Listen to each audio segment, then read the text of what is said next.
Thursday. That's right, Thursday night. Coming to you live, April 8th, Wrestling Inc. It was night 2 of NXT Takeover Stand and Deliver. I'm Justin LaBar. He's Alfred Konuwa from Forbes.com. They had to follow a pretty big night 1. And Alfred, when you look at night 2 and you look at social media and the biggest complaint, the biggest bitch was about somebody changing their entrance music, I think you're doing all right. Yeah, they did fine. I mean, they did the best they could. I just thought night 1 was such a perfect show that it might not be fair to compare a night 2 to that. But damn if they didn't try, because there was some crazy stuff on this show. There's a lot of stuff that I absolutely loved. We might want to get to it later. I didn't know if this was a superior show, but I mean, they had the benefit of being on Peacock, so being longer, being able to do much more. And I thought they did just fine for a night 2 show, given how great night 1 was. I agree. I think if I was to try to summarize, I would say night 1, start to finish, was more consistently up here on the graph. But I think tonight and night 2, when they got to their high points, they were at maybe the highest points of these last 2 nights, if that makes sense. So, yeah, a lot to kind of unpack tonight, as Alfred just mentioned, on Peacock. So no, the time constraint's not there in terms of having to be out by hard time. So this show went just the main show itself, not counting the pre-show, the main show itself, going about 2 hours and 40 minutes. So 40 minutes longer than we thought. That the main event match, it was part of a double main event. I did not necessarily predict Adam Cole and Kyle O'Reilly being the last match of the night, but that's how it went down, and probably justified, which we will get to. Of course, we encourage your super chats. We love that you guys are taking place going on in the comment section. We welcome everybody from YouTube, Facebook, Twitch, whatever platform you're watching on. We appreciate you staying up with us here tonight, especially if you're on the East Coast. So let's kick it off with the main show. And we kick it off with the Cruiserweight Unification title match. And it's done via ladder. We got Santos Escobar, who has been the recent, the interim, if you will, Cruiserweight champion, up against the original Jordan Devlin Cruiserweight champion. As you might recall, a year ago when the pandemic hit, Jordan Devlin stranded internationally, so basically had to kind of just vacate or forfeit or put on hiatus his Cruiserweight title. So we have the old Shawn versus Razor unification here, Alfred. And I'll tell you, my prediction going in this, I thought Jordan Devlin. My thought process behind this was Devlin was, again, their original Cruiserweight champion. Now that they have him back, they want to get back on a momentum. But that did not happen. We ended up seeing Santos Escobar get the win. So that tells me Santos Escobar, he's earned a spot. He's impressed in the interim.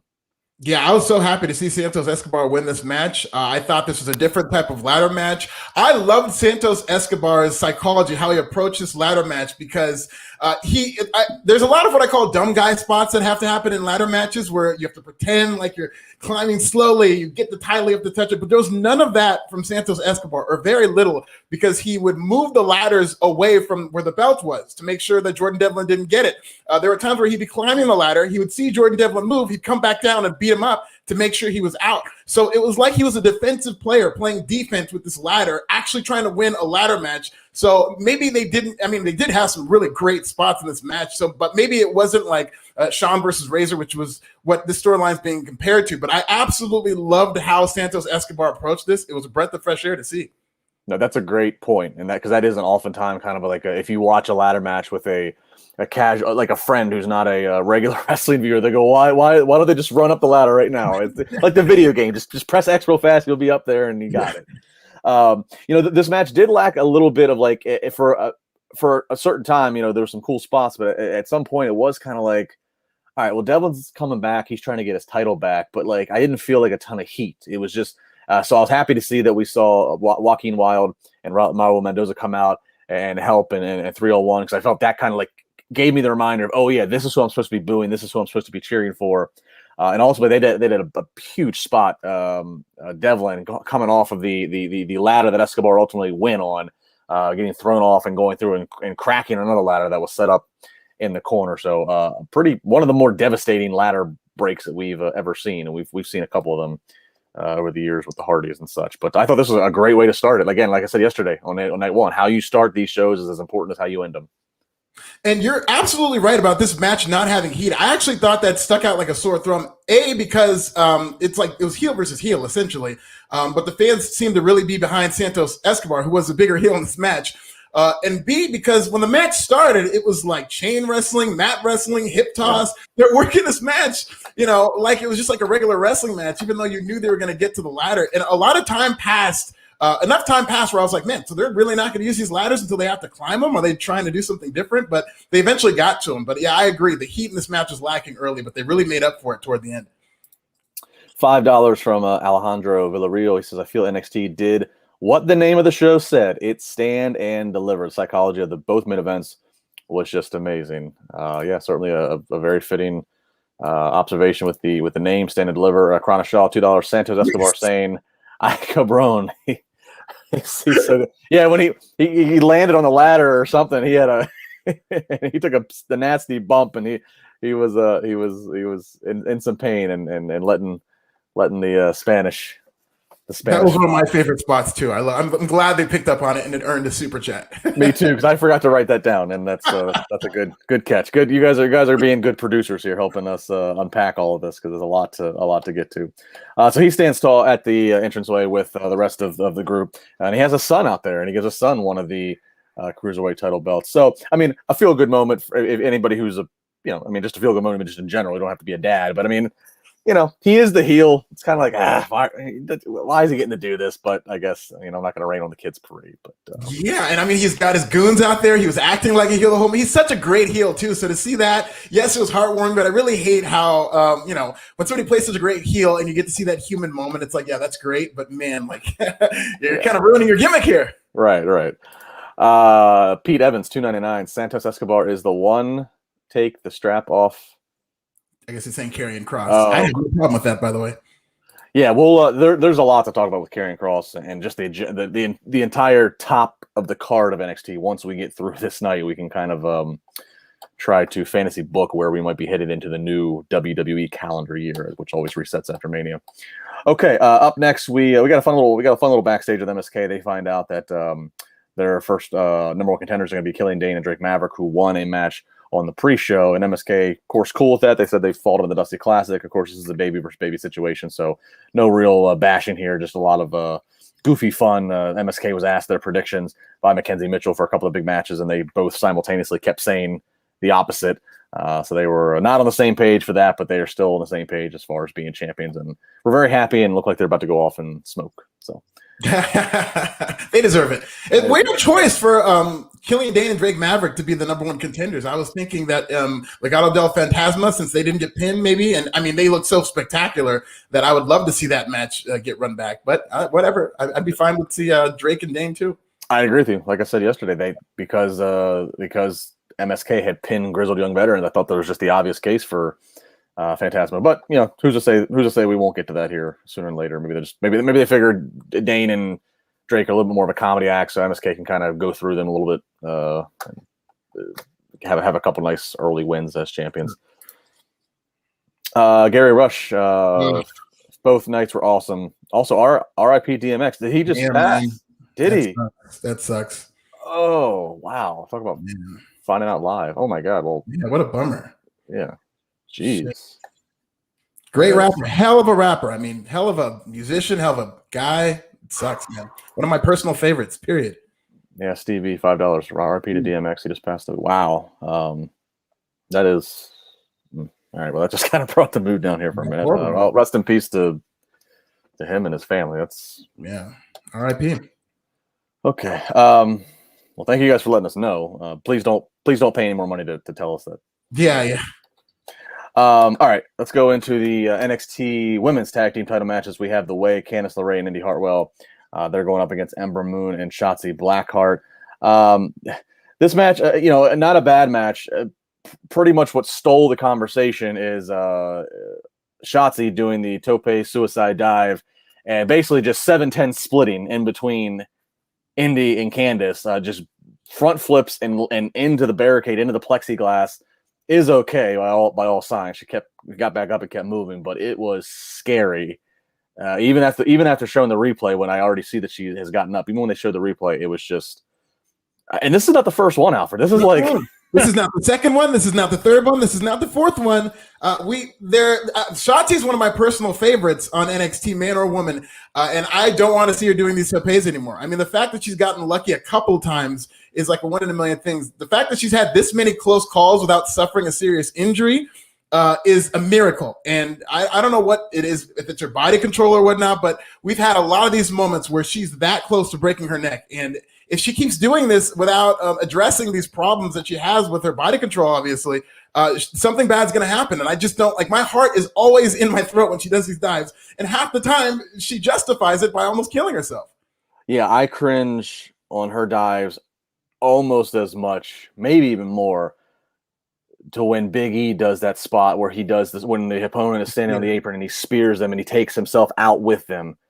And I'm just like, dude, you're just one wrong just shift of the body weight away from just spiking your head into the ground. And I mean, like when he does it, it looks cool. It looks brutal. And once he's survived it, I'm like, oh, that was an amazing. But every time he does it, I just tense up. I'm sure he's going to do it at WrestleMania. He's got a big singles match. I'm sure it's going to happen. And the Nigerian drum fight. We'll do it through a drum. Okay. Yeah. Well, maybe we'll get to our Mania picks before the night's out here, since Alfred and I will be doing Mania Night 1. I don't know what a Nigerian drum fight is. I don't know if you Me neither. Okay. I'm from Liberia. I still don't know what a Nigerian drum fight is. I didn't know. I didn't know if you had like a rule book for me or something. No. Yeah. I'll try to find out. But yeah, we're all in the dark with this Nigerian drum fight. All right, well, good to know. So back to the tag match. Hartwell and Shotzi, they're going back and forth. Shotzi with an enziguri. Ember Moon tags in. She goes to the top, hits the double eclipse, but just before she does that, Shotzi tucks herself back in. So Ember hits the double eclipse, which I think is probably the best finisher there is right now. Even though, yeah, it's probably one of the best finishers. Shotzi, she's legal. She goes up to the top, hits the flying senton on Hartwell. And that's the victory for Shotzi, Blackheart, and Ember Moon. Again, a fun match. I mean, probably if I had to say out of the, I think, 5 matches on tonight's card, this is probably the least, but that's not to be a rip on it. Just if you have to pick something out of the 5 to be the lowest, this is the lowest for me in terms of interest or magnitude. Yeah, especially last night. I just thought what made last night's show so great is that every match had a tough act to follow. Like by the end of every match, I was like, man, how are they going to follow that? And they did. With every single match followed the one before it. And this is the first time between these two shows that did not happen, that you could see a noticeable dip between the first and the second match. Yeah, I agree. Going back to that opener, Terry Allen Jr., $5.01, saying Santos hesitated, in my opinion, to grab the belts. The landing maybe wasn't what was supposed to be the outcome. So I did notice. So Devlin goes off and crash lands into the other ladder. Pretty brutal. Santos did hesitate. I mean, I don't know if he was looking at the well-being. I don't know if he was trying to like really soak in. He knows the camera's going to be on him now, so he's selling what he just had to do to this man. Or if it might have been just something literally as simple as he was a little uncomfortable balanced up that high because I think he was supposed to go another rung higher, because normally they have it now where these belts hang on this WWE gold truss, and you just unhook the truss, and now you have the belts. Because then they started doing this years ago, because guys would try to grab the belts and they flimble and flomble, and the belt would fall and it'd kill the whole finish. So like he undid both belts, and then even trying to pose to the hard camera, Alfred, I don't know if you called it, like he was kind of a little unsteady. Yeah. So I actually think it was more of him just trying to make sure he didn't blow his big finish by falling off the ladder himself, honestly. Be careful. Yeah, I felt like there was going to be more to the match just based on how he was hesitating toward the end. So I did feel like that was kind of awkward. Yeah, but glad that other people catching these observations. So, yeah, so the opening 2 matches, again, hot start, a fine follow-up. So we get some backstage shots of Balor and Cross. They're, of course, preparing. We get a little recap of Bronson Reed, how he got to be the number 1 contender for this North American title match. We also see NCAA standout wrestler Danny Hodge award recipient Gable Steveson. He's at ringside. He's getting the plug. He's got Stephanie McMahon next to him. They're giving the fun facts about him. So we've seen NXT do this. This is kind of part of their presentation for takeovers as new signees. They like to show them in the crowd. We've seen it with Riddle. We've seen it with a lot of guys, Keith Lee. So obviously highlighting Gable Steveson, somebody big they have in their future. I don't know where he is in his timeline though, Alfred. I mean, he's pretty fresh off the NCAA amateur wrestling scene. So I think he's got a little bit of more training time to do versus some of the other signees they put in these crowd situations who are ready to debut, the next month. Right. He's definitely not at that place. He's very, very young, but he might be the best amateur wrestler in the whole world. And he's a phenomenal athlete with a good personality. So I'm very excited about him. There's Kurt Angle type of bona fides in terms of a guy who's that good of an athlete with a good personality. If you follow him on Twitter, he's a pretty funny guy, very entertaining. And I think he's got a big future in terms of just his accolades, the fact that they're high on him. We'll see how he takes to the actual wrestling of it, because Kurt Angle, I think, took to it faster than anybody in history. So that's not a fair comparison from that standpoint. But I'm really excited that they locked him down, because he could have been going to UFC. There were some UFC unit rumors just based on how dominant of a wrestler he is. Oh, wow. Well, he had some serious size. He looked, just standing there, he looked, he's got the size. I think I remember hearing Angle recently on his new podcast saying something to where like they had a pitch at one point for Angle to, I think, manage Matt Riddle. I could certainly buy in if you still have Kurt Angle in your family, in your universe, that saddling him with a him of 20 years later would be something of note. I got a super chat here. Kelvin Alexander, $5. Thank you, Kelvin. Says Gable Stevens just made the U.S. Olympic team. All right, so yeah, so this kind of feels this feels like Kurt Angle, Mark Henry, they're getting in early, or not, maybe not early, but they're getting in on the right time of an athlete who can make a lot of noise and bring a lot of credibility and attention to their brand, and they can really do something with. So that's good information. Thank you, Kelvin. All right, so we do get the North American title match: Bronson Reed versus Johnny Gargano. And again, this match had a lot going on in it. I mean, in terms of this match went longer than I expected. It did have shades of what Matt said to us yesterday, that this would be of Johnny, doing a lot of bumping, which that was definitely the first part of it. He was doing a lot of bumping, flopping around for Bronson. But, Bronson Reed, they were halfway through the match. He kicks out at a 1 count. Ultimately, Bronson goes for a moonsault, which he misses. Johnny has outside help and aid from Austin Theory. Johnny had to hit 2 of his one final beat finishes to finally get the pinfall on Bronson Reed. So, I mean, this, in my mind, Alfred, Johnny Gargano retains, which is the right move, but he did everything he could while still retaining to elevate Bronson Reed. I mean, I was a fan of Bronson going into this, but I truly felt like he came out on like the next level. 100%. I mean, so much so that I thought the wrong man won, actually. Like, I really don't have that much of a problem with Johnny Gargano winning, but I thought Bronson Reed was so great in this match that I'm just like, this is his night. Like, this is the guy who should win. And what I loved about this match is we were talking about it last night about how they were going to kind of make this work with the little guy and a big baby face. And I think the direction they went was so perfect because he really worked over his midsection. And last night's match, Bronson Reed took that ugly bump on the apron, followed by a 450 splash. So it makes complete sense that his ribs, not only his ribs, but his back also would be hurt. So the fact that Johnny Gargano targeted that, and that's how they had him sell, and they kind of talked up the fact that he wasn't going to be 100%, I thought was great storytelling. For me, this was actually the match of the night because just how much I got into it. But it's also, this card was so loaded, and there were so many great matches that had that claim to match of the night that, that might be a controversial take. But I really love this match. I just thought these two worked so perfectly together. And I think that, in a main event capacity, getting that Johnny takeover match with Bronson Reed, chasing that title, and if Bronson Reed wins in a main event, we might be talking about the match of the year. Sure. And thank you for bringing that up. That's right. He is selling the midsection a lot. That was one thing I did notice. So he's the first half of the match in commentary did a great part in narrating and making sure you followed along with this.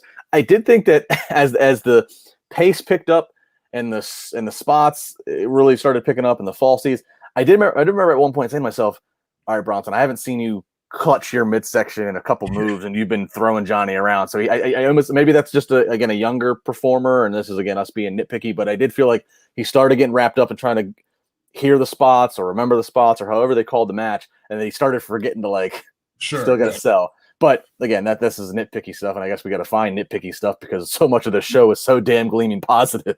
Yeah, and he also had a spot. He did drop Johnny while they were on the top, like doing a Hurricane Rana type transition. That I think that was a mistake. Is that when he went into the cartwheel? It was before that. No, it was after that. It was. Okay. I think he just dropped him and I just jumped on him. It was pretty awkward, and then he had to pick him back up and do a power bomb. So I mean, this wasn't a perfect match by any means, but just in terms of getting me invested in in the spots that they were doing, it's so crazy how high Bronson Reed can get in the air for how big he is. Like, I've never seen, especially that moonsault. Usually when big guys do a moonsault, you have to kind of grade it on a curve because it can only get so high. He literally jumped in the air and did a moonsault as big as he is, and I thought it was just phenomenal. No, I agree. I mean, I know we had this debate last night with Matt, and he's not here to further defend himself.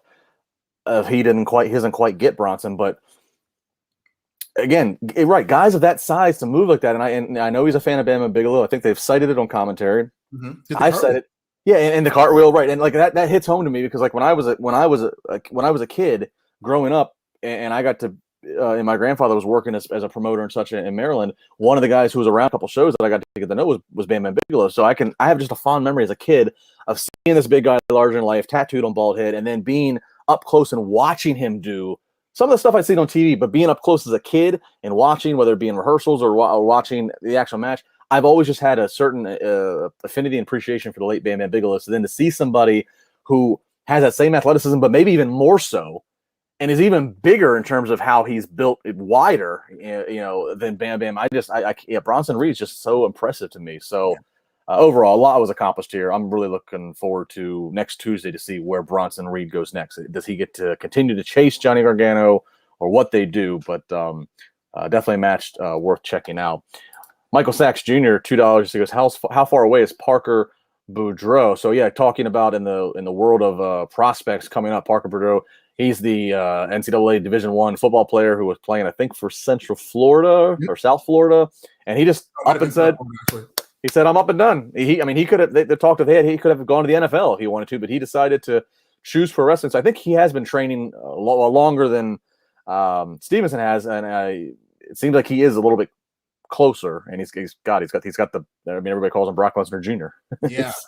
And for that reason, I think they might, even if he's not ready, they might rush him. That might be a little bit of a rush job. I don't think it's going to be anytime soon, but I think it's definitely going to be sooner than Gable. And it'll be one of those things where, like you said, every time you see him, he's compared to Brock Lesnar. So they're just going to see these grand designs of potential. And I hope they don't rush him too quickly, but he does look like a guy who's very impressive. Yeah. I hope we don't try. I mean, it's fun to he looks like Brock. He's Brock Jr., but let's not saddle, we saddled WWE saddled Paul White to be Andre's son. Yeah. Let's not do that. Let's just let him be. If people can draw their own comparisons to the look, but let's let him be his own person. Yeah. Okay, so now we get into the first of the two main event matches as they build a co-main event here, and the first one being the NXT title match, champion Finn Balor going up against Karrion Kross. So we'll try to set the scene here, just the things that happen here. We have they show the backstage, which I always love, the dun dun dun dun dun. Kross's backstage and warm-ups constantly stay in the black and white. He gets his entrance with Scarlett. I'm going to pause here with Finn's entrance, Alfred. They did this thing where they have the LED boards around the Capitol Wrestling Center, and they're showing that they have this dramatic music. They're showing these pictures of Finn. Then they show a demon photo, and then we cut back to Finn. Right? Was I being presumptuous in the way they did that? It was kind of like, are we supposed to? I started expecting the demon here. Listen, man, I'm a grown man. I've been watching wrestling my whole life. My heart sank. I literally did a gasp, like, oh my God, the demon's coming, because it would have been so perfect. They showed Finn walking in the back, so I thought that might have been pre-taped, and they're all swerving us. I mean, he commented on it earlier in an interview about whether or not he's going to do it. So when they showed that demon, which was a final image, which was right there in the center, I assumed that we were getting the demon. And when we didn't, it took me out of the match before it even began. Like, I love the match, though, I'm maybe getting ahead of myself, but it took me out of the match that he wasn't the demon, that they did that whole grand shebang and regular Finn Balor comes out. I did not like that. Yeah, okay. Because I thought the same thing. I was like, yeah, we see Finn walking, we get the dramatic pictures, and then let's cut to the back, and all of a sudden, just a lift of a head, and there's the face paint. He's transformed instantaneously. Okay, I'm glad. I wanted to bring it up, and I thought maybe I'm going out on a limb, and I was not at all. And I tweeted about it, and it got all kinds of support. So a lot of people, I'm sure, felt that way. I don't know why they would show the demon the way they did. I don't know why they show him, period. But the way they presented that demon made it seem like here comes the demon. Like that's exactly what they were telegraphing that entrance. Okay, well, there's a lot of other good stuff to talk about. So we'll get to Nathaniel Cook, $2.99. Johnny G is money. Kross versus Johnny G. Book it. Well, we'll see. We'll talk about what we could have coming up. Chris P getting ahead of us. Cole at the Crossroads. He's been in NXT too long. Again, yeah. We Adam Cole. What is his future? We'll get to that here as that's the next match on tap here. But all right, so we get Kross comes out, Baylor comes out. They give us the main event entrances. I love the ring announcer. I don't remember her name, unfortunately, for NXT, but she's got great gusto. Yeah, does a great job. So this here again, we talked about earlier. Commentary, Alfred. They did Barrett and Vic and Beth. They did a great job. Some would say it's okay. You're stating too much of the obvious, but I disagree. I think sometimes you just need to lay this stuff out, and they just kept pointing out Finn Balor. He's trying to lock up. He's putting Kross in these chin locks, and he's laughing at him. He's slapping at him, and they're setting the tone, saying, "Look, Balor said it. He's going to take the opponents to deep water. He is going to wear them out. He is going to blow them up. Wear them down on chin locks, and get it to the point to where they're just gasping for air." And this continues to happen, and then Kross will explode and come back. But then Balor comes back at it. ultimately, this match, Alfred, ended up being, I don't know the official time, but I mean, this ended up being much longer than I thought it was going to be, because as I saw that it's not going to end the night, my thought was, okay, Cross is going to maybe borderline squash Finn here. Far from it. And even to a point to where they had me almost thinking, maybe Finn is going to win this. When he countered, hit the coup de grace, he kept working. He's getting liver shots at Cross. And this is the most we've ever seen Karrion Kross sell. Going into this match, mind you, they noted on the graphic here, Karrion Kross is 12-0 in singles matches, has not lost yet in NXT. Finn Balor's 12-1 at takeovers. So this is really a great kind of, a great boxing situation of the main event here. I mean, what did you think of Kross selling, first off? Because I never thought I'd see Karrion Kross sell like this in NXT, but he did. And I was like, wow, like Finn Balor, badass here. Right. Yeah. No, I didn't like how much he sold, but what I loved is the fact that he got the Terminator treatment. That's what the key was, is that he would sell something would happen, like the liver shots you were talking about, and then he would come back and they would just say on commentary, what is it going to take for this guy to be put down? And he kicked out of the coup de grace, which nobody does.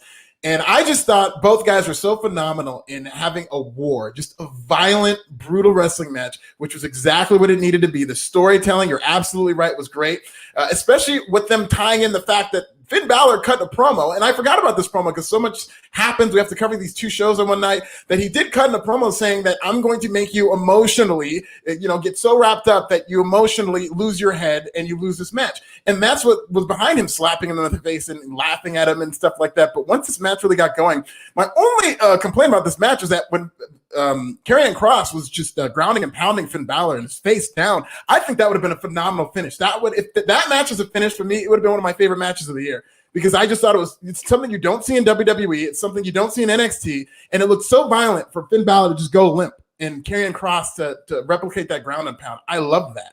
No, I just thought they did a good job making this match violent.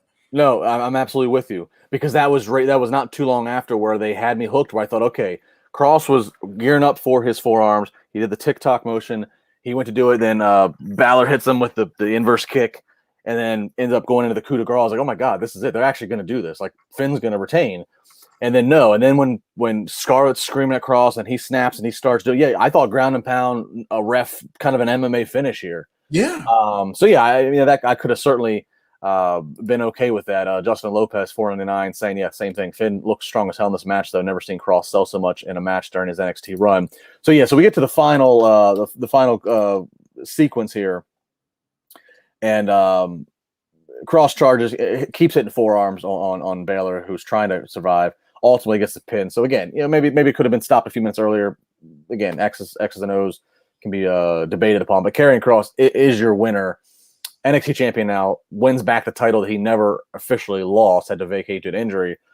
And Alfred, I'm going to make first off, this was the only option in my mind. If Karrion Kross was going to be on NXT next week, this was the only option. The only way you have a Karrion Kross not win this is unless Vince has said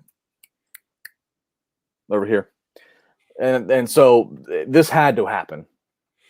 Yeah, I mean, Finn's had it for long enough. He's been a great, elder statesman of NXT, the guy coming back, winning the title and just having it for a long time. But now feels like really the beginning of a new era in terms of NXT. And I just want to see Karrion Kross be a dominant champion. I wouldn't mind seeing a couple of squash. I know he's a champion and we expect these world title main events to go a long time. I wouldn't mind seeing a squash match here and there where just Karrion Kross destroys one guy after another. I really think this guy's presentation is so good that, he can sell. He's a very good seller. He's very good at convincing you that he's in pain, and it's a good part of his game that he has, and it's important. But I don't think he should be doing it that much, and no. I wouldn't mind seeing him be dominant as a world champion because there's money in that. Yeah, I hate to use Goldberg comparisons because I think he's far more legitimate and bought into the business than Goldberg ever was, but we don't have many undefeated streaks to cite. But yeah, I'm the same way. I think the next few challengers can be people who have some good win-loss records, so to speak. I know it's not AEW, but yeah, I think you save few and far between that Karrion Kross has taken to that kind of limit. I think it's good. Finn's a guy who he's a former Universal Champion, and he's an established guy despite despite the ebbs and flows. But this has to be few and far between. You can't have Karrion Kross being taken to the limit every NXT premium show. Tina Miller, $2. Kross has had to kill the Prince before the Demon King. So she's suggesting this is not over. I mean, look, yeah, I mean, if you're going to make any case for Finn to have any more matches against Cross, he'd have to transform, right? I mean, that's... Yeah, and if he transformed and Cross beat the Demon, that's huge. I mean, he already kicked out the coup de grace, so, you know, I don't want to see the Demon lose, but if he lost to Karrion Kross and it's, you know, for the greater good, I'd have no problem with that. I'll make a bold claim here, Alfred. Tell me how nuts this is. I'm going to say, barring injury, Karrion Kross will be the NXT World Champion until he's no longer in NXT. Wow. I can't envision a situation for him to, like, you know, Johnny's become Johnny Takeover, Johnny NXT, and he might make his career there, and as long as he's financially happy and whatever, that might be fine. I can't see Kross carrying this for 4 or 6 months, dropping it, and then doing something else, or just like I feel like he is the champion in NXT until Raw or SmackDown says you're here, and I don't even know if he drops it necessarily. I could see out of the guidance of protecting him, I could see like an Asuka situation where he never even loses it. Yeah, I was going to just bring that up. Like, Asuka never dropped her title, and she walked onto the main roster, and I thought she was a great big star. She didn't let up. I mean, yeah, we had a couple of hiccups with Asuka, and they beat her at WrestleMania 34, which I still haven't gotten over. But Asuka is one of the biggest stars in WWE right now, and it all started with that big win streak that they protected on the main roster, so she was always had credibility. Yeah. $5 super chat from Ethan Kaufman. This crowd seemed less energized from last night. Walter Ciampa match of Takeover and possibly the weekend. Well, I mean, I don't know. The crowd sounded fine. I mean, again, I'm just happy to hear any bit of a crowd. It's very possible these are pretty much everybody that was there the night before, so maybe they are a little exhausted, essentially. But again, I'm just happy to to have not piped in sound. Real people. Yeah, right. But real quick, before we move off across, because we're making good time here. I mean, what would you realistically see next? I mean, Johnny Gargano is also a champion, so, and Kross is still. Where's Kross? Whose side of the fence? Is he on the heel side? Is he on the babyface side? Where is he? I like for him to be a heel, and I think Kyle O'Reilly should be next. And honestly, I don't think they should wait too long. This is a story you can tell within the next couple of weeks. You have a TV main event between Kyle O'Reilly and Karrion Kross. And Karrion Kross can destroy Kyle O'Reilly under the guise that he just went through this huge war, almost killed himself against his former best friend. And, you know, maybe he's not 100%. But if they turned that around and did Kyle O'Reilly, who came off this show with a big win in the main event, I think that might be the direction they go. Very interesting pick. All right, well, we'll get to Kyle O'Reilly here in just a second. Stella Justin Lopez, $4.99. Just have him be a surprise draft pick during the draft, and that's how we can accomplish that. I don't want to see Karrion Kross involved in any. We saw a draft last fall, and the amount of people that were drafted that we did not. You know, Andrade, who's now gone, Aleister Black, who we haven't seen. I mean, Nikki Cross. I mean, the draft is not. That's not the answer to this. I mean, when Karrion Kross's time comes, the draft should be no way the entryway for him.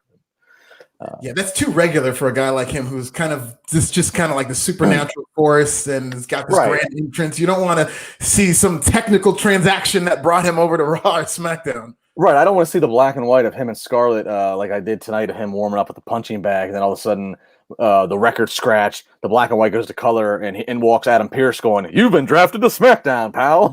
You know? Yeah. Like, everything they do with him is meant to be different from everybody else. So to draft him like he's one of everybody else would start off on the wrong foot. Yeah, very much so. All right, so one of two main events done here. We get another vignette for the Frankie Monet, who again we talked about last night. We believe to be Taya Valkyrie, who will we see you next Tuesday. Coming up here as NXT makes its USA debut on Tuesday nights. All right, so we get into the unsanctioned match between Kyle O'Reilly and Adam Cole. A lot to unpack here again. Alfred and I try to not make this so much of a rundown, but just trying to make sure we touch on the highlights here. They do give us a video package prior, which, Alfred, I don't know about you, but it screamed like just movie trailer. I thought it was a good package. I was a little kind of thrown off by the connection they made. Like, you're just like me. You had a shoulder injury while you were a champion. I have a shoulder injury. It's like, that's not how I want a main event world title match between these two, brutal warriors being built up. Oh, actually, I'm talking about. I'm sorry. I was talking about Finn and Karrion Kross. But this movie trailer was actually really good between Kyle O'Reilly and Adam Cole. It wasn't as good as that Prime Target special they did on NXT a couple weeks back, but I thought it got me excited for this match, and they did a good job telling their story. So let me walk through some elements of the visuals of what we do here. Again, we get the backstage all day. They show them showing up earlier in the day. They show them training all day. Each man is flanked by their own security guards, and those security guards stay with them to the walk up. Those security guards and Joint come out and stand each side of the ramp. Those security guards come in and cut the ring in half. All of it I like. It sells that these two men they were fighting in a dojo a few weeks. Adam Cole. So I like the fact they cannot be no eyes can be left not on them and let them come in contact. I like the security. I like the movie trailer. I like the referee. It's an unsanctioned match. He's not in his referee stripes. He's just wearing a black shirt. Nice touch. I like the ropes were changed to all black. NXT Takeover had white ropes all night, and the night before they changed the ropes to black. I like that. I didn't even notice that. Yeah, I like the attention to detail. I hated Adam Cole's music. Yes. The music that his I get it. I know that the people out there they're it's the Undisputed Era music. He's not no. The leader of the group gets to take the music when he goes solo. Roman Reigns has the Shield music. Whoever was leading DX can have the DX music. DX music for a little bit. Yeah. There's plenty of other examples. That's Adam Cole. Adam Cole was the Undisputed Era. He gets the music. Everything is timed with the boom and the Adam Cole baby. I mean, it had. Why would you strip that of him? Yeah. And The Rock had Nation of Domination music his whole career. They switched it up and stuff like that, but that's the Nation of Domination music. Like when you have iconic all-time music, and you're gonna make the bold decision to switch it up. Like whatever comes next has to follow it. And I don't think I ever remember any time where it successfully did. And his new generic theme music with no words to it and just this, it stuck out so much that it's like, this is not the theme music I'm used to with Adam Cole. It doesn't have the boom anymore. It doesn't have any of the cues that people like playing along with. And it was so deflating to see him come out to such generic theme music when he had one of the best theme songs in all of WWE. And he still did the boom in his entrance, but he had no cue for it. So awkward. I don't know. I try not to get into. I know people were like hung up when Keith Lee's music got changed when he went to Raw, and I didn't die on that hill. I kind of like let it be. But Adam Cole's, I think, is just so much part of his personality, his entrance. So it's just the identity. I don't know. And let's just start to go. Let's get Jim Johnston back, please. Yeah. Good Lord. It was so nice. It really was one of the worst theme songs I think I heard all night. I mean, I'm not a fan of Kyle O'Reilly's new theme music, but they're both right down there in terms of new theme songs that are just awful. I really hope that there is some kind of doubling back period where they either choose new theme music for him or just give him back his old theme music, because this is awful. Yeah, I mean, we're doing this podcast obviously right now, so we're not on the Triple H call, which I presume is going on right at the same time. I would be pressing my *1 button right now to tell Paul, ask Paul my number one question. Great show, Paul. Great 2 nights. Why was there a music change? Who signed off on this? Please tell me it wasn't you. Yeah, I'm sure he's getting those questions. And you know what? To WWE's credit, I mean, they have been known to kind of listen, and if there is enough pushback, which I don't know what it's like right now on Twitter, but if there's enough pushback against this theme music, which I saw plenty when it first played, they might consider going back to the old theme music. So I'm holding out hope for that. Yeah, I'm going to text Cole and tell him to do some kind of protest or hold out until the music will not wrestle. Yes, hold out. All right, so this match goes 30 plus minutes. Good Lord. I mean, let's try to remember some of the big spots here. They pull out a big chain, which this is notable. Earlier on the match, they have this big long chain. Kyle O'Reilly's wrapping around his foot. He gets some shots in Adam Cole's face. That's key. Remember that. That's a key thing to remember. They end up going outside. They end up doing a spot where they power bomb Adam Cole on the announce desk, which budges none. The announce desk, which is known to be flimsy of all flimsy and just explode on the very look at it. It did not budge at all, and he bounced like a basketball off of it. I mean, we saw all kinds of just brutality with the chairs. There was chairs that had the Undisputed Era logo on it, so a lot of symbolism there. Adam Cole hitting them with the TV monitor. They fight outside. They're up against the plexiglass. They eventually are then in a guillotine. The guillotine. They do like kind of a Bam Bam Taz spot in the metal ramp where they go through and break the metal ramp. God, what else we get? We have a set of pliers, and Cole's ready to go at O'Reilly with the pliers. I mean, this thing was just all kinds of neck breakers on chairs and again, chains that they had. Yeah, we're playing up O'Reilly's neck injury, and he's not medically cleared. We finally get to, and we can then dive into the psychology of everything. We finally get towards the finish where it looks like Adam Cole has it. And earlier on, even before some of the things I said, Adam Cole hits the Panama City Sunrise. I mean, Kyle O'Reilly is dead, limp to the ground, but Adam had knocked out the referee because the referee was getting in his face. So his own emotion has gotten the better of him. So, Adam Cole, by all accounts, should win this match. Emotions get better of him. It continues to go on. Then we get back, and it looks like he just, again, Adam Cole has just almost killed Kyle O'Reilly. Even the commentary saying this is just getting uncomfortable. And Kyle O'Reilly can't even stand up. Can't even be upright for Cole to hit him with the final knee strikes until finally a little bit of possum, basically, and Kyle O'Reilly starts to reverse, get some submission holds on Cole, and they go back and forth. And what ultimately does it, though, is we will see Kyle O'Reilly get an upper hand. He grabs the chain, once again, wraps the chains around his boot, gets up to the top rope, and off the top rope comes down and hits Cole with a chain-wrapped boot, and that's ultimately what's going to get him the pin. Alfred, I mean, this was a historic NXT match. Violent, caps off a hell of a story that these two have had, a storyline. But I have to say, I was like, why the hell did we use the chain earlier in the match around the boot when that's going to be part of the finish? I thought that kind of like...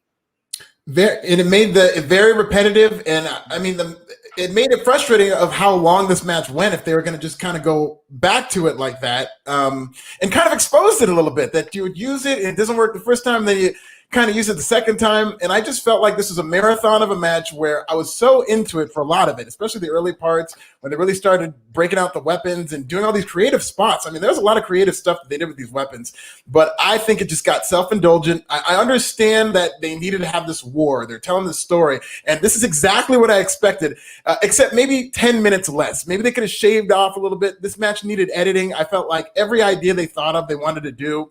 I loved when they went through the stage. That was really surprised. Like, I did not expect to see that, and they did it perfectly. But this match went way too long. I wish it was shorter because then I would have really enjoyed it more. But it went, as soon as I started thinking, okay, they need to kind of wrap this up, I feel like it went 10 minutes longer than that.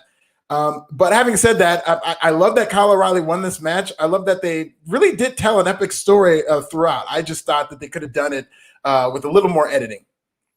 Yeah, I agree. I'm surprised that we did not see an appearance at all by either of the other two Undisputed Era members. That they did not have any, even if one of them tries to come out and help Cole and one tries to help O'Reilly and then they say no, or I don't know. I was surprised to not see either of them. I did agree with the time. Again, another question I'd love to ask Triple H right now. I almost wonder, because you can make an argument that this match could have happened, but you also could have ended with Cross winning that title, and that would have been, I think, a suffice ending. So I'm curious if Triple H decided to let these guys put this go on last and say, we don't have the time constraints because we're on the Peacock, so we'll let you go, feel it out. If you feel like you got more in you and if you guys got more, go ahead, and we can kind of just feel it out versus go ahead and feel it out, and they go 15 minutes longer and you won, and you got Cross and Balor standing around like Jesus Christ. So I a lot of things like that wonder if they came into play, but. What also plays into the story of the match was that it was unsanctioned, so it technically didn't count. All the stuff they did with the ring, the black rope, and stuff like that, it's kind of like this is the bonus that isn't going to go into the win-loss record. So I like if the and I think it's kind of a cue they took from AEW, because when AEW does these unsanctioned matches, it's presented like, okay, like they're going to wrestle and everything, but this is going to be unsanctioned. It's not going to count toward wins and losses. So we're going to do completely different apart from the show. So if it would have been an unsanctioned match in the body of the show and then they followed up with another match, that would have been a little weird. So I really didn't have as much of a problem with this going on last. The time, man, like that's the longest match I've ever seen. That's actually a fair. No, that's actually a fair explanation of it being if it's unsanctioned, it would be weird if you go to unsanctioned and then go back to sanctioned. So basically, you're saying NXT just pulled off NXT Underground tonight. Absolutely, that's exactly what it was. I mean, we didn't get a bouncer. Almost is training for his WrestleMania match, so he couldn't be here. That's great. Sean Wiley, $5. Cole and O'Reilly saved the pay-per-view match unsanctioned. No blood. That's beyond unrealistic and insane. Peacock must have told WWE no freaking blood on the show. I don't know about that, but I will say, and I think I actually saw our wonderful Raj Geary saying something similar, and it's when you get into this territory, I mean, there is a certain disbelief that, and again, the length comes into it. Like there's some things that they try to do to each other, and they're trying to again sell the neck and Kyle. Like there's some things after a while. It's like, all right, we just don't need false finishes for that. That just shouldn't be a false finish. Yeah. But again, I guess we're nitpicking. Let's just enjoy the wonderful stuff they gave us. Nathaniel Cook, $4.99. Imagine Drew cutting a dry promo sometimes later this year, and you see as the old school clock appear, literally time's up for the Drew era. Yeah, I mean, again, Cross, it's there. In my mind, for as long as he can stay in NXT, that's just borrowed time that Triple H gets to have Karrion Kross because, he's money to be made. You would think if all things remain healthy. I don't see how the presentation of him and Scarlett doesn't hit a home run on Raw or SmackDown, but. We shall see. The super chats here. Chris P. It's WrestleMania season, so we all want to know what's up with Alfred's date. No updates in 2 weeks. Fair. Well, you want another update of the date that I had 2 weeks ago? Fair. If you want an update on the young woman who I was dating, she is still in my life. She's still very appreciative of how aerodynamic I am. And the next time we do a Manscaped ad, I will be more than happy to talk about my love life and how Manscaped has just turned this thing around. I will tell you, it's funny you asked, Chris Payne. Like, I don't know if he got tipped off or something, like somebody stooped me off, but I did just have a manscaping session 2 days ago, and I'm back to being as aerodynamic as ever. I'm getting a lot better at using these tools. They're just phenomenal. Chris, who are your sources? Who are your sources to know about Alfred's Manscaped? Who's stooging you off about my area? Oh, boy.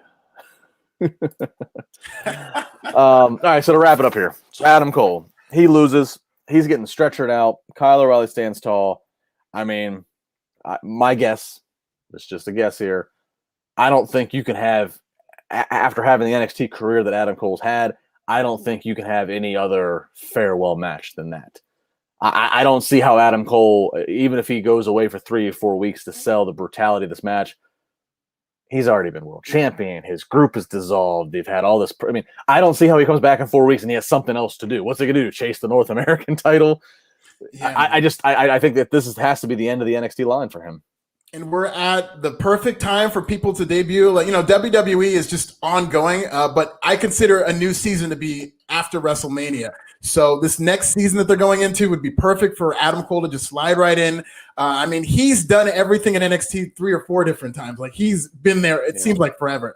It's really time. And him being stretchered out in this epic blood feud, this would be a perfect ending for Adam Cole. If he came back to NXT, it would start to feel like, oh my God. So I felt that way the last time he came back. The last time he made a return, I was like, he's still here? What is he doing here? So I'm ready to see him move on. Chris says, LOL, the Manscaped Observer. I'm going to trademark that. That's fun. And I've seen some chatter here tonight. Of course, we've heard plenty of it on social. People having doubts about how Adam Cole would survive on Raw or SmackDown. Is he big enough? This and that. And look, every concern from an NXT talent to how they're going to translate on Raw or SmackDown is valid because we've seen the biggest of names on NXT get shoved to the side on Raw or SmackDown. And then we've seen performers like Elias who never got past the mid card in NXT and who have WrestleMania moments with John Cena and Undertaker. So the formulas are all different of what works in front of the different size crowds and this and that. But I will say, I always revert back with Adam Cole. He has gotten more so than the average person the endorsement and the under the come sit under my tree for Triple H and Shawn Michaels. And I know Adam a little bit. He's a huge Shawn Michaels fan. So like, I think that tree doesn't get everybody. I mean, they will tutor everybody in the NXT environment, but he's gotten a special pass. I feel like there's something to that. Shawn was obviously, insanely close with Vince. So I think there's something to that. And I always look back to when they got stuck over in Saudi and they had to like bring NXT guys up to come do some SmackDown or Raw. Adam Cole was in the main event, I believe, both nights of that Friday and that Monday, and he killed it. And so I have to think things like that don't get forgotten of like, okay, he was forced to be put in this position and he delivered. Like I think that helps give some more credibility of he's not going to be chasing for the 24/7 title within a month. We have plans for him. So I hope. Maybe I'm being naive, but yeah. Well, listen, there's a lot of concern about Adam Cole with his size, just among fans and how they're assessing the situation. And maybe I'm kind of being naive by saying this, but I have not one single concern about how he's going to fare on the main roster. Maybe I'm overconfident in him. I just do not see him failing at all. I just think he's different. I think he's the exception to the rule of the people who fail on the main roster from NXT. And I just think it's like you can tell that Shawn Michaels really has a vested interest in this guy. You don't do a stare down with him, which is probably going to lead to nothing. But I think that was just kind of a public endorsement of Shawn Michaels looking at his past self, looking at himself in the mirror in some regards. And just there's this footage of Johnny Gargano and Adam Cole having this great match from, I believe it was NXT New York. And Shawn Michaels and Triple H are watching backstage. Shawn Michaels is just marking the hell out for everything that's happening in this match. This Adam Cole guy is very talented, and I just think he's going to overcome any type of barriers he has on the main roster. And he's not just a guy that works. I mean, he's a guy who, I mean, again, the boom, the charisma, he's got personality for days. He can talk people in the building. He does not have to, bump ROH style every single night to earn his paycheck. And cheap plug, if you want one of the best things I've ever got to produce that's out there, and you can find it on YouTube. Open up a new tab. Search Adam Cole impersonates Stone Cold Steve Austin. Adam Cole was in studio with me for a Chair Shot reality in Pittsburgh a couple years ago, and we did kind of like the name game impersonation where we pulled a name out of the hat. And we had to do impersonations of wrestlers, and one of the best ones he did, it was he pulled the name Stone Cold, and the topic was Stone Cold on a phone bill, on a high phone bill. And that's just one of many. But I mean, just go watch that. This guy has got charisma for days. So if the opportunity is given, if he's not just immediately thrusted into, or not thrusted, if he's not immediately demeaned and demoted into 24/7 stuff, I find it hard for him to fail. Final super chats here, and then we'll get into a news item, and we'll make some WrestleMania predictions here real quick. Sean Wiley, $5. My dream match: Killer Cross versus Walter, last man standing unification match number 2. Killer Cross should be a tweener anti-hero. Yeah, certainly Cross versus Walter. That is maybe that is something in the time of while you have Cross in NXT. Maybe that is something. SummerSlam weekend is technically that is the Takeover Mania for them. SummerSlam weekend is that's where Takeover started. So maybe that's something they can build to there for a big match. Tweener. I hate the word tweener. I kind of think there's a fence. You're on one side of the fence or not. I don't know. I don't know how. You're one or the other. Be a tweener. I think he's destined to be just a phenomenal babyface, and it doesn't have to be a tweener thing. It's just a guy killing people gets over. Like a guy who's legitimate, who seems like he's like a real badass. If he just goes in there and just beats the hell out of people, people love it. That's a babyface. I mean, some of the best, most effective babyfaces have been that mold, and I'd have no problem seeing that in the future. He still kind of has to feel out this heel thing. I like him as a heel right now, but I think his destiny is absolutely as a babyface. Jody Shawn Jenkins, Canadian 5. We've seen a steady stream of solid talents that don't get over on the main roster besides the rub from Trips and HBK. Why will Cole be different? Well, I mean, I think we just went into it. I mean, he's got, he's got a little bit of proven random audition. He's got charisma. I think he also knows how to handle himself, and that's that. And I say that like where some of the guys in the past who maybe have like, oh, like I'm sitting in catering, I'm not getting this. I think there is that thing we've heard about Vince of like where he almost wants to be challenged. I mean, you can't just go in and say, "Hey, old man, you don't know what you're doing." That's not that. But we've gotten enough feedback from people that are there that like he wants to be challenged. Stand up for yourself. Make yourself heard. Go do something that might have to ask for forgiveness rather than the permission. And I think Adam Cole knows that. I think he might have a little bit of. He's going to know how to carry himself to be respectful, but also say, "Watch this," and tell me that you're not going to use me now. It doesn't help that, I mean, I hope I'm wrong about this, but it doesn't look like he's going to be able to take that theme music to the main roster, which I think would have been a real help to see Vince McMahon witnessing everybody saying boom and just kind of freaking out over how good that theme music is. But I think he's going to even overcome that. And the Adam Cole baby, the thing that he has, that Adam Cole baby, that is a very WWE sports entertainment type gesture and gimmick. And once you see a whole crowd full of people saying Adam Cole baby, and I think if he's to go on the main roster within the next couple of months, he's going to be have the benefit of having really, really hot crowd because they're going to start to get people back in the building. And I think for the first couple of months of having fans back in the building, they're going to be hotter than they typically would be. And Adam Cole benefiting from that would make him seem like a bigger star in Vince McMahon's eyes. Yeah, I mean, you can even go back to some of the takeovers when they were in arenas, and they always do the camera work where they pan out real fast so you can see the arms go up and see everybody do it. I mean, I don't know for Raw or SmackDown. I don't know if we're going to get fans back for Raw or SmackDown until probably maybe after SummerSlam, because I think they're in the Thunderdome until SummerSlam, and it seems kind of like it's hard to do the Thunderdome plus put live people in there. But even such, like Adam Cole needs to hold out until they give him his music back. He's not walking through the curtain. Yeah. I don't know. All right, so that's NXT 2 nights takeover, stand and deliver. Very much did deliver. Again, like I said at the very beginning, I think night 1, Alfred, more consistently here the whole time, but I thought night 2 the highs were maybe even higher. Yeah, no, night 2 was very. I mean, night 1 might have been my favorite TV wrestling show of the year, and one of the best NXT's ever done. Night 2 was very, very good. I love this show on night 2, and there were a lot of very good highs, and I just really thought that they worked their asses off. It seemed like a show that was trying to compete with night 1, and they did. They absolutely did compete with night 1.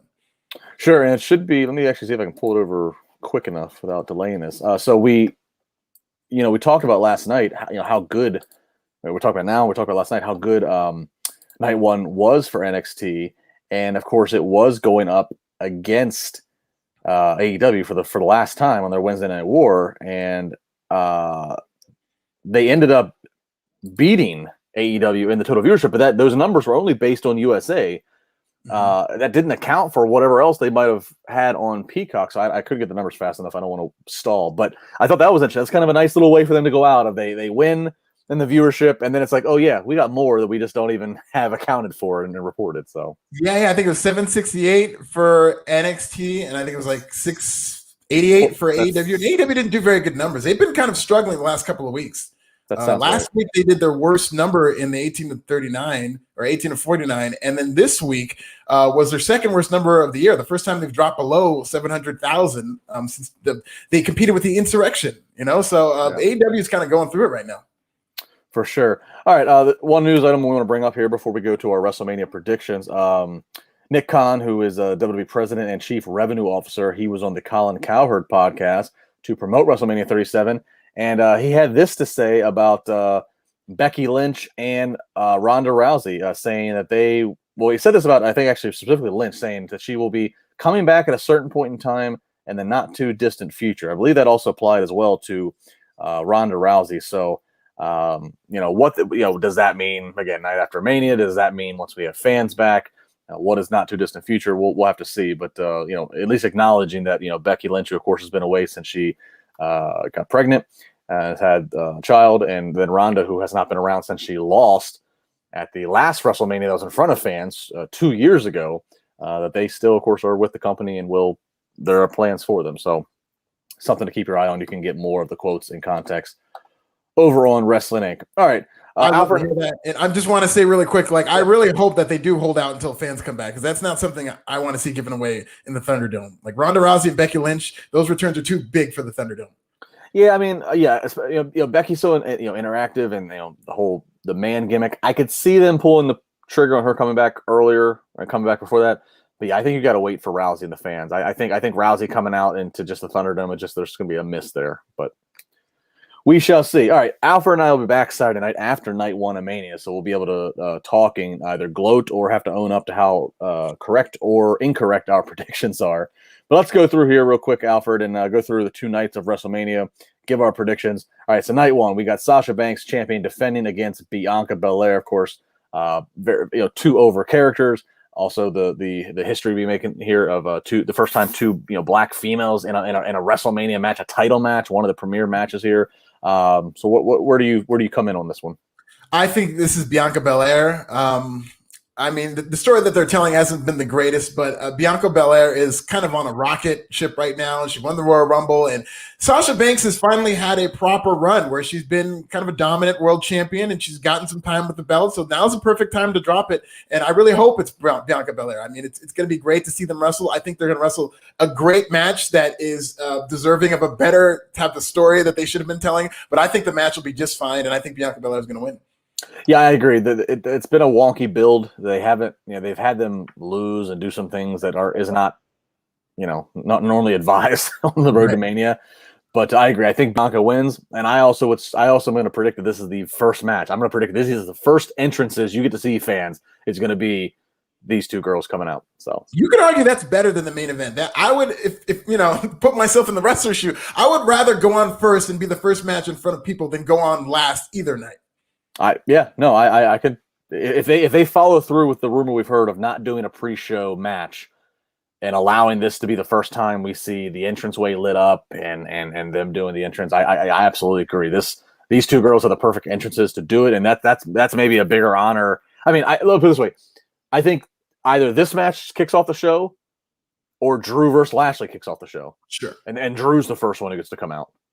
Yeah, and whichever one doesn't start the show ends the show. So if Drew starts the show, I think Sasha and Bianca end it. I mean, I think that's just where I think the book, that's where you bookend is on those two. Right. So speaking of Drew versus Drew challenging, trying to get the title back from Bobby Lashley. I mean, this has got Drew written all over, right? It's him to get the moment that he didn't get to have last year in front of fans, right? I mean, it does. I would love to see Bobby retain. I just love what they're doing with him, but I just seeing that they just randomly broke up the Hurt Business. They've got him with Baron Corbin. It just feels like they're trying to get people against Bobby Lashley. So I think this is, and you know, Drew would deserve it. It's not that I'm against Drew winning. I do feel bad that the guy didn't get his moment, and I think they've done a great job with Drew McIntyre as a babyface. I just hope we get a really good match. And listen, there is some uncertainty as to who would win this match for me. So that I think is going to help this match. They've done a good job for the most part. I think they've got a little too long or had a little too much time with this feud because they broke up the Hurt Business. But yeah, I do think that Drew McIntyre is going to win, unfortunately. I think Drew's going to win, but I mean, I get what you're saying about Bobby. Had they not broken up the Hurt Business, you could have convinced me that like Bobby's got more of a chance here. That maybe Bobby carrying around that championship and the way he's being held, and maybe Vince looks and goes, yeah, this is where Bobby Lashley should be. He's our champion. But the fact that he did decide just to cut the Hurt Business like he did, and reportedly MVP and such, people were fighting him on this. Like, what are you doing? And he just dug his heels in. I mean, that to me says like he's got his mind made up. That title's coming off of you, pal. And then what's after that? Yeah, I mean, as recently as 3 weeks ago, I mean, before they broke up the Hurt Business, certainly I thought there's no way Bobby should lose this match. There's no way I see him losing this match, but I definitely see it now. Yeah, for sure. All right, we go another women's match here. We got tag team turmoil: Lana and Naomi versus Dana Brooke and Mandy Rose versus the Riot Squad versus Natalya and Tamina. The gimmick here: whoever wins gets to have a match on night 2 against Nia and Shayna. So, who out of these 4 teams do you see getting to have a second Mania payday? I mean, I've been hearing rumblings of Bayley and Charlotte might get together and they might find a way to swerve us because, I mean, they're the only two who don't have anything advertised. I can't see Bayley not being part of WrestleMania, and they're really kind of keeping it hush-hush. But if I have to choose between those 4, I would say Carmella and Billie Kay because it's so new and I could see something happening with Reginald, which they haven't paid off. But you know what? I'm just going to I'm going to stick with Bayley and Charlotte. I think we get a swerve.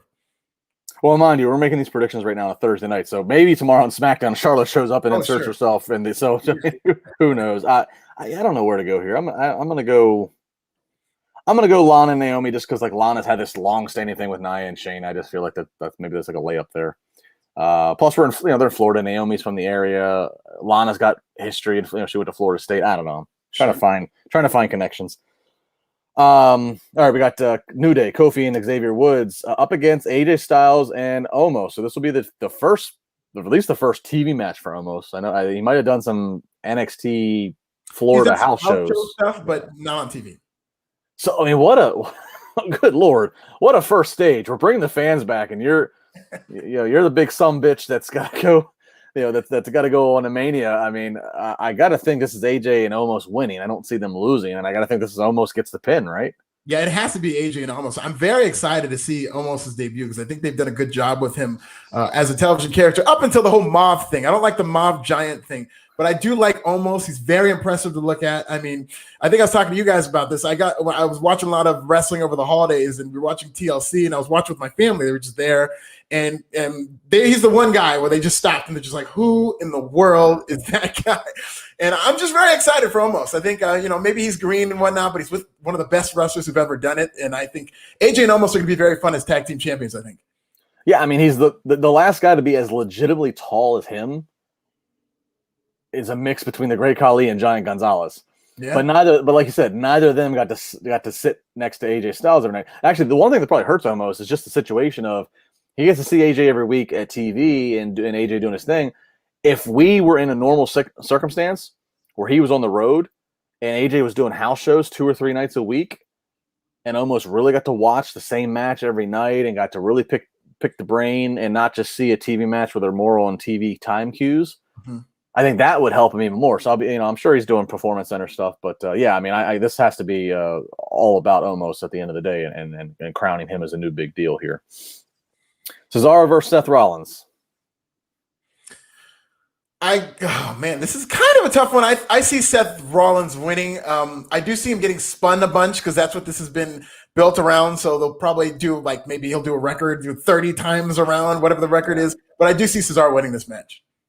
You see Cesaro winning? No, I'm sorry. Seth Rollins winning this match. Seth Rollins. I agree. I'd love to see Cesaro win, but I don't think that's going to happen. Seth Rollins. Okay, and we got Braun Strowman versus Shane McMahon steel cage match. God. Braun Strowman. Let's just go with Braun Strowman. I mean, he should win this match. I know there's going to be a lot of outside interference or whatnot.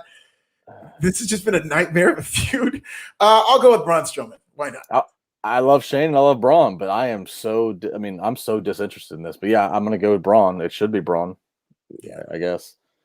All right, and finally, The Miz and John Morrison against Damian Priest and Bad Bunny. I'm more looking forward to this match, both because of my boy Damian Priest being in the match and getting a Mania match, and because I legit am curious to see how good Bad Bunny's going to do, because all signs point towards he's going to be one of the better celebrity wrestlers ever.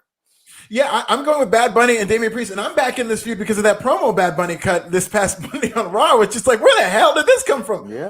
This guy has had this in him. I don't think it was a particularly great promo, but it was leaps and bounds past what I thought Bad Bunny. You felt it. Character. Exactly. Felt it. When I say promo, it's like that Jericho promo last night where I felt it in my loins. This guy was pouring his heart out. As a guy who respects wrestling, and just the character they presented, this guy who's driving around his Bugatti, and it's this is supposed to be a babyface. And that promo completely turned everything around for me. And I mean, I'm with it. And I think Bad Bunny is going to surprise some people as to what he can do. And yeah, I think Bad Bunny's definitely going to stand tall. I agree. Okay, so tonight too, so Nia Jackson, Shayna Baszler, they go against whoever. I mean, is there any chance Jackson Baszler loses to whoever the challengers are? I think so. I think whoever the challengers are going to beat Jackson Baszler. Okay. They've got something planned. There's something they're not telling us. I think something's going to happen. I think it's going to be Charlotte and Bayley, but something seems fishy about what they're doing on night 1 and night 2 with these tag team titles. All right. We'll put a button in that, and we will address that. We'll address as much as we can Saturday. I'll text you Sunday after it goes down. Right. Matt Riddle, your U.S. champion, up against Sheamus. I see Sheamus winning this match. I just think, Riddle's been good as a comedy character. I'm not good in that I enjoy it. I just think that's the role they've given him, and he's just committing to it. And I just think that this is the time that they beat him. Listen, he's had the title for a while. He wasn't originally supposed to win it. I think that was supposed to be Keith Lee. So I just think that this is the time that they decide to beat him and have Sheamus run with the U.S. title for a bit. Because Sheamus has been great. I think Sheamus, ever since he started feuding with Drew McIntyre, he's been one of my favorite guys in or out of his feud with Drew McIntyre. I think Sheamus has been phenomenal in terms of an unsung hero of this pandemic wrestling era. Yeah, I mean, Sheamus is always stellar, but I'm going to disagree. I'm going to say Matt Riddle. I think, as weird and goofy, and I feel like there's been a lot of high references on Raw, and then even at the Hall of Fame. So I don't know if Vince just discovered that weed's becoming legable in more states or what, but that's probably I don't know what it is, but I think this is gonna be hard hitting, as these two are gonna do. They don't know how to do anything else but to hard hit. But I think Riddle's gonna win this. I think this match is meant to be again, Riddle's the goofy stoner, but he's the goofy stoner who he can still kick your ass, and so I think that'll be a solidification of that. Kevin Owens versus Sami Zayn, and Logan Paul is in the mix here. This has got to be Kevin Owens, I think, and I think Sami Zayn gets knocked out, a la Mike Tyson, Shawn Michaels. I've absolutely loved Sami Zayn in how he's promoted this documentary. I really want to see this documentary, I think it's a good thing that they've got Logan Paul, but I don't know if that's going to be a big difference maker in terms of driving people to Peacock. It didn't make any difference with the viewership. But I think Kevin Owens is going to win, and I think he's going to get his dive off of that thing, the pirate ship that he wanted to dive off last year. Yeah, and pictures have already leaked of the set of overhead pictures have leaked, and like they're doing kind of like what they did in Orlando several years ago, where the entranceway is actually on like the second level of the bowl of the football stadium. Yeah. And so where the pirate ship is, it's on like the second level mezzanine. The entranceway is being built off that. So you're going to see another high, steep ramp and entrance. So yeah, it certainly seems like that's where we're headed. The Logan Paul thing, you're right. It really didn't seem to move the needle in viewership. And like, I'm admit, I'm not the most in touch with, I'm not subscribing or watching Logan Paul's YouTube. I don't feel like I've heard a buzz of like, I don't feel like he's like Bad Bunny has moved a needle. There's obvious measurement of he's grabbed attention on different platforms. I don't feel like Logan Paul's, and maybe it's because it's been kind of rushed and done last minute. Bad Bunny's at least been in a decided storyline since the Rumble, but I don't quite see the Paul appeal. Yeah, I mean, I don't know how this came together, but Logan Paul is like a legitimate pay-per-view draw. He's a guy that he has been able to translate those subscribers into, I think it was like 1 million buys he did for that last fight that he did against Nate Robinson. And I mean, I would much rather see him in a feud where he's actually in a wrestling match that they built up. I would like to see what he would do for WWE's viewership and for their Peacock subscription if there was a big Logan Paul match. But him just being kind of a celebrity guest isn't doing it for wrestling fans. Yeah. All right, Big E, your Intercontinental Champion, up against Apollo Crews in the very curious Nigerian drum fight. It's insane that this is happening in 2021. Apollo Crews kind of has to win this match because we don't know what it is. Maybe they'll have some rule that he's able to exploit to win this match. Why not? Apollo Crews wins the night. I think this match, there's a danger that on Twitter they might kind of crucify this match and why are we doing a Nigerian drum fight, and that might overtake the match itself. But I see Apollo Crews winning. Yeah, I mean it falls in the same line of like Punjabi prison match. I'm all for Apollo Crews winning because okay, so this is supposed to be like his match. Maybe this becomes a gimmick match that he owns and like sticks around. Hell in a Cell stuck around, Inferno match, Buried Alive, different. Again, a lot of these are takers, but like. Some matches do stick around. They do somehow click, and I'm all for Crews getting a push, and I'd be all for Crews getting this mid-card title if that also then signaled Big E finally moving to the top of the card. Sure. If Big E comes into this new WWE calendar year and can make a case and get a number one contendership and start chasing whoever the world champion is. So if that's what it comes to, I'm all for it. I can absolutely see that. Okay, The Fiend versus Randy Orton, and by all accounts, this is not going to be Hocus Pocus Firefly Funhouse. By all accounts, the 25,000 fans that night are going to see this live. Which, look, Alfred, we've set people on fire.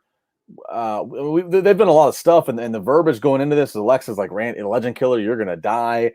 Like live, what the hell could they do that could cap this off, that they can pull off live? They can't do a lot of camera tricks of what they've been able to do in a closed set of the Thunderdome. This is the most confusing thing this entire WrestleMania weekend is that, I mean, not only is it a live wrestling match, it's a wrestling match. It's not no disqualification. There's no stipulation of all the crazy stuff they've been doing. This is going to be the resolution is these two guys are just going to get in some locks and they're going to mat wrestle and like, I don't understand why this is a wrestling match. I mean, this, we've heard the conjecture in terms of people hating this and just all the crazy things that they've done, the supernatural. And I love it, mind you, this is some of my favorite stuff. I get into the magic. So I'm very much able to suspend my disbelief, and I haven't been as egregious. I've defended it. This is a hill I'm willing to die on. I've defended this feud and parts of this feud. I know that there has been some holes and whatnot. But I'm kind of confounded that this is going to be a wrestling match. I don't know what they'll be able to do. That there's going to be some lighting effects and stuff like that. But I just feel like this match is in danger of getting turned on by this live crowd if they try to get too creative with it. But I definitely see the Fiend winning. Yeah, I mean, I think about. It's pre-Fiend. It was old Bray Wyatt, but I think about Bray Wyatt and Orton at Orlando at Mania several years ago, and like they cut to like.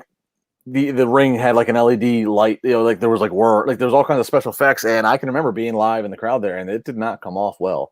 No, I don't remember going back and seeing what it looked like on TV, but it did not come off well live. So again, the fact that it's gonna be live and like I get Randy Orton. He just spoke about it on Austin's podcast, like how much he misses the fans. And Orton had the tall task of having to do those matches with Edge last year. Greatest wrestling match ever with no fans. So, like, I get it. He wants fans. So I get him maybe saying, no, don't put me in a pre-tape situation. I want to go out and be in front of 25,000 fans. But, like, what the hell are you going to go out there? Like, what's the payoff? How do you end this? Yeah. So big on the hook there. I'm going to guess that the Fiend's back. He's going to, like, somehow put this to rest. Yeah, I mean, I am very, very, if nothing else, I'm very curious. They do have my interest in terms of what they're going to do to live up to all this crazy build, because, I mean, we've seen everything. They've done everything in terms of building this matchup, from bile to pentagrams to fire, and the culmination is just, all right, guys, wrestle. So yeah, we'll see. I mean, they're both fine. I mean, they're capable of having a fine match. Just that's not the story you're telling, though. Yeah, right. All those things: pentagram, demonic, fire. Hey, make sure you get a snug lock up there when you guys get going.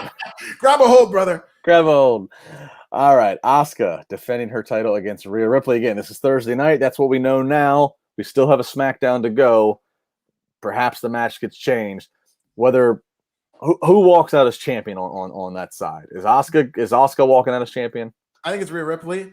I know that she did get heat on the Go Home show, and so the way WWE books, the person who kind of goes over on the show before usually does a job. But I can't see 2 WrestleManias in a row where they've just rolled out Rhea Ripley and she loses. I mean, that will kind of make WWE fans and audiences are about wins and losses, and that's kind of how they promote their stars. So if Rhea Ripley is seen as this person with these 2 major losses in her first 2 WrestleManias, it's like, well, why the hell should we care about her? So I think it would do her a big disservice if they beat her. Yeah, if it remains Asuka versus Rhea, I think Rhea gets it. I think you're right.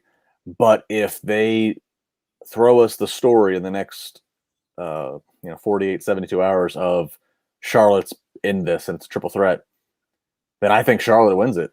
And the story is 2 years in a row, Rhea can't get past that Charlotte obstacle in Mania. And probably next year we have something of Rhea and Charlotte. I think that's the story that we get. So okay, I can see that, but Rhea Ripley is clearly a heel now. So if she just kind of turns heel and loses, I don't think people would be behind her wanting to chase or whatnot. I mean, I'm sure the hardcore fans would, but it would be a weird thing to do to somebody who just kind of turned heel and they're just now starting to debut on the main roster. Well, that's true. Yeah, I guess that's true. She. All right. Well, then I'm gonna go on the assumption that Charlotte's not into this, and this is it. This is just a straight Rhea Ripley. It's her coming out. It's her win. Yeah. Okay, and finally, last but certainly not least, the triple threat match for the Universal Championship. Champion Roman Reigns, of course, with Paul Heyman, up against Edge, up against Daniel Bryan. Daniel Bryan once again back in a WrestleMania. I think it's his 3rd WrestleMania World Title match. Probably the 2nd time he's going to be truly in the main event in the truest of the definition. This is exciting, however, because I mean, God, you can make a case for any of the 3. Yeah. That this is a match that the number 1 match I'm looking forward to, just based on the fact that I have no idea what's going to happen. I can see any of these guys winning, and I'm very much looking forward to this match. I think the crowd's going to be very hot for this match, and I really want to see Roman Reigns win. Again, I'm not confident in my prediction, but I'm going to take Roman Reigns because that's what I want to see more than anything. But I can see either of these guys winning. Yeah, I can make a case for anybody. If I'm booking SmackDown ahead of time. Like I said, I love to see Big E get in the world title picture, but I also think Big E getting the world title picture doesn't necessarily have to happen ASAP. You can maybe try to dangle it until Money in the Bank or until SummerSlam. I don't know. I think part of me would love to see Edge. It would be cool to see Edge one more time. But yeah, Reigns has done such wonderful work as the heel with Heyman. Bryan getting it, it's good, but I think if Bryan gets it, I think it's a very quick thing. I think Bryan drops it again within a few months. I don't see it as anything long lasting. This is hard to nail down. I'm gonna go with Reigns just on the fact of like I'm gonna go on Reigns, but if this ends the show, like how does Reigns if Reigns holds on to it, like how do you end the show and make that a big, unless somebody shows up, unless a Cena or a Brock or somebody shows up and stares him down or declare, I don't know. Like this feels like it could be a case for Reigns, but again, I'm thinking this is probably gonna be the very last match on this 2-night Mania. This has got to end strong. Yeah. So who do you think gets pinned in this match? Well, right. That's what I'm thrown by. I don't. I'm thrown by. I don't know. I really don't know. This has been the most. I have not been as stumped, I don't think, on a WrestleMania main event maybe since 14, because it was just like, they're not actually going to let Bryan win. You know, he's got to get through Triple H and Batista, and I mean, I'm truly kind of like stumped on this one. Like, I think that's a good thing. I think that's a very good thing. No, well, and I'm probably stumped because I think they've probably been stumped. I don't even know. Yeah, they kind of backed into it. It's not like they've told this great story where now it's just that like they had to turn Edge heel. So now there's this component where there's 3 guys in the match. But the fact that they're here now and it's a main event WrestleMania match and you don't know who's going to go over, and that's how they're going to close the weekend out. I mean, I think that's a very good situation to be in. Yeah, I mean, I could. Yeah, right. I could see any one of these 3 winning, and like all of a sudden Brock Lesnar's music hits, and now like Heyman's standing there torn between like Reigns and Heyman, like, and I mean, like it's gonna need something like that. I feel that's what I feel like it's gonna need. But that's a good thing. I like it. So we'll see. So that's gonna do it for tonight here. So we got SmackDown tomorrow night. Alfred, are you on tomorrow night? No, not tomorrow night. No, I think tomorrow night. Yeah, I think tomorrow is Glenn, maybe Issa, some combination. Alfred and I Saturday night after Mania. I think Raj is with Matt and Glenn Sunday. So the Wrestling Inc. crew, we've got you. I'll be on Busted Open Friday morning. Check it out there, 10 a.m. Eastern with Mark Henry and Dave LaGreca, or listen anytime on demand. Alfred, you got anything you want to plug? What's going on Forbes.com? Just read my articles on Forbes. I'll be talking about WrestleMania all weekend. And then watch me on NPR this weekend. I'll be on Weekend Edition. Listen to me on NPR with Scott Steinman talking about WrestleMania. That's awesome. Do you know what time, day and time? Saturday morning. It comes on really early Saturday, so it'll be available Saturday. I'll tweet it out and whatnot. So Saturday, probably around 10 a.m. Good stuff. Good stuff. So Alfred on Forbes and NPR. Like I said, I'm here in Wrestling Inc. We'll be doing Busted Open on SiriusXM tomorrow. We're everywhere. Tune in. Thanks for all the super chats. Thanks for all the other chats and everybody being engaged. Subscribe, like, leave a comment, do all that good stuff. We appreciate it. Again, we'll be back Saturday night after Mania Night 1.